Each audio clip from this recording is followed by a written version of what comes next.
Mas merry ang Pasko ng higit 100 nating mga kapatid na preso sa Manila City Jail. Pinalaya na sila dahil natapos na ang kanilang sentensya, habang ang ilan napaikli ang oras sa kulungan dahil sa Good Conduct Time Allowance o GCTA. Nasa frontline ng balitang yan, si Brian Basa.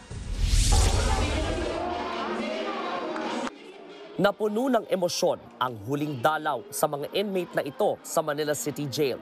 Huling dalaw dahil sa wakas, laya na sila. Isa na riyan si Ricky. Labis ang kanyang saya dahil muli na niyang makakasama ang kanyang asawang si Kyla. Nung natuntong ko dito, doon ko napagtanto na mas mahalaga yung pamilya kaysa sa droga. Sobrang hirap na na wala ko na kasama, diba? Walang katuwang. Pero mas okay na rin nangyari sa kanya dahil nakikita niya yung sarili niya. Kung gaano kahalaga mabuhay na walang bisyo.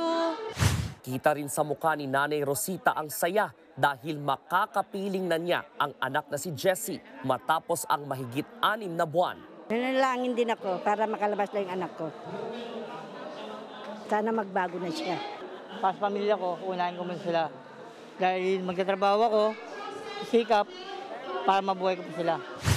Kasama sina Jessie at Ricky sa 102 inmates na pinalaya bago magpasko. 3 sa kanila ang natapos ang sentensya. Ang iba, napaikli ang oras sa kulungan sa bisa ng Good Conduct Time Allowance. Ginagawad ang GCTA sa mga taong nagpakabuti at naging huwaran sa loob ng selda. Nakatutulong din daw ang taunang pagpapalaya ng mga inmate para lumuwag kahit papaano sa kulungan. Nasa 3,500 ang nakakulong pa rin. Ibig sabihin, doble sa kapasidad, siksikan. Ina-arrange lang po natin ang scheduling and sometimes, yung po nga, for humanitarian consideration, nag-extend po tayo ng oras ng dalaw. Kung hanggang oras lang po ng dalaw hanggang alas 4, ina-extend po natin ng alas 5 ng hapon. Magdaragdag daw ng mga paralegal officer ang Manila City Jail para tumulong sa pag-usad ng kaso ng mga inmate. Tutulungan din daw ng pamunuan ng kulungan ang mga bagong laya na maghanap ng trabaho para tuluyan na silang makapagbagong buhay.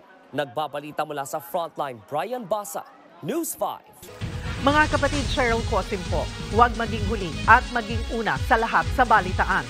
Para sa tuloy-tuloy na talakayang sa Frontline, mag-follow at mag-subscribe sa social media pages ng News 5.